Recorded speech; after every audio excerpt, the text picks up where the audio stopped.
How is he not vying for one of the championships? Mm. Just in logic. If the backstage they say, "Hey, listen, Roman won't have his schedule is not what it's going to be for him to be the champion, and Cody's going to have to carry it because he's going to be the face, or if he's going to drop it to Cena." Fine, I don't know that backstage, but if I just going off of watching this, how is Roman Reigns not involved in a picture here, in a title picture here? How is CM Punk not main eventing WrestleMania night 1 against Gunther?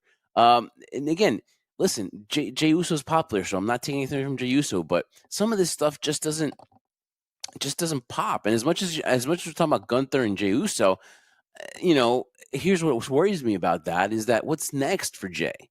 It's like, oh, we're pulling for the Underdog. but then what happens when the underdog wins? It's the perfect case. I always go back to Daniel Bryan winning WrestleMania 30, because after that it was just like, oh, okay, we were so excited, but you have to have something coming up next. And so, to me, I don't want to fall back on Roman all the time, but I mean, while he's there, he has to be in the main event, or something had to be different here. Now, obviously, this all leads to why, because I don't think making John Cena heel was the right move. And now, listen, we're going to move into Raw. So, but I just feel like going back to this anticipation for WrestleMania. Yes, that feeling, that vibe is there. And if it's your first WrestleMania or you're playing with the family, by all means go, because it is a great feeling. It's a great experience to at least go to one. You're going to get to see John Cena in his final match, in his final WrestleMania appearance. So, and against Cody Rhodes, the biggest face. So that there is a reason to go. But if you're going to tell me, would I much rather see Cody finish his story or see John Cena win number 17? Crazy enough, I'd much rather be at WrestleMania 40. Yeah. No, because again, a lot of the fans were invested in that. They're invested for 2 years, which was a risky thing to do in this day and age, because the big debate back then is long-term storytelling. Does that exist anymore? It does, but in that same token too, it can be taken in the wrong direction, because when you kind of just how can I describe this? There were creative standpoints in that whole Cody story with Roman that made you continually always hope and anticipation that was going to happen. With this scenario now, with John Cena and then what's going on with the world title picture, it just feels like it's being placed, and because they have so much time, because as you spoke about before, sometimes it might be oversaturated, where it's too long of a SmackDown, or that wasn't a good Raw, or NXT wasn't like they're slowly, like, they have an idea of what they want. But last year it's kind of like, well, we don't know what's going to happen, and we spend the whole time about the main storyline, but we didn't know how certain things were going to go. This is kind of similar to other years in the past, where like I kind of know the direction they're going in. Now, they surprised me with the Royal Rumble and what happened with Cena. That was a curveball, and again, that's the excitement of being a fan. But now we kind of know where it's set. So these last 4 weeks going to WrestleMania, it's more like, what more can we do? Is something going to change? And very unlikely any title picture is going to change. Very unlikely any women's title picture is going to change. So you're not necessarily main events, but your matches that are going to lead the card are set. Now it's the secondary ones, which kind of lose appeal to a certain degree. Yeah, I agree with that as well. But again, too, here's another thing.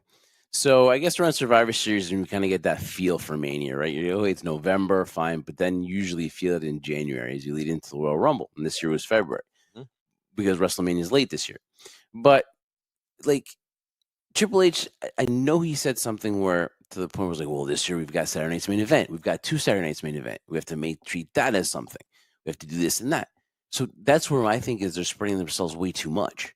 And again, I apologize if I said they're spreading themselves out way too thin, because that's just to me, that's like it's not an accurate comparison. You're spreading yourself too thin, and there's just, again, Saturday night's main event they have to do too, and then there's just a lot of events before the Royal Rumble where you just lead in, and no, you have to have a break in the story that goes into that. To me, I just think that it just could have been done a lot better. And as we head into the whole Cena thing and discuss, I'll tell you why I think at the end of the day it wasn't a good idea. While obviously him turning heel is monumental. You're right, Jeff, and just wanted to piggyback off what you just said. Yeah. In terms of Saturday night's main event and all these things they're doing for Crown Jewel and things like that, this goes back to the debate you and I were talking about before, where it'd be like, wow, look at this match. do you want to save this for WrestleMania? Do you not want to save it? And then, some of the discussions back and forth with you and I were like, well, no, why are you going to save it? You need it for Saturday night's main event. You need to build up that audience. You need to build it up for a crown jewel to make it WrestleMania. Like, my feeling is when you try to make all these events into a version of WrestleMania, by the time you get to WrestleMania, people are either exhausted or you've used up all your resources. You're like, okay, well, this wasn't like at Saudi Arabia. This wasn't like at Saturday night's main event. Can I tell you where everything went off the tracks for me? When? January 6th, Raw on Netflix. To me, that was where things just kind of went off track. Because, yes, we got CM Punk and Seth Rollins, and they fought there, which was fine. But the whole thing to me where it went off rails when Roman beat Solo Sikoa. And it was for Ula Fala and whatever. Because after that, it just seems like, okay, so the bloodline, that thing just died. And after being told we're in we're in the fifth inning, sixth inning, the bottom of the seventh, it just seemed like it just died. Yeah. And listen, that's a credit to just Jey Uso becoming a superstar and not needing to be in the bloodline, right? And then, Jimmy being injured on and off and then coming back, and now he's doing a solo thing. And then Solo's, it just damaged to me Solo, Jacob, and Tama.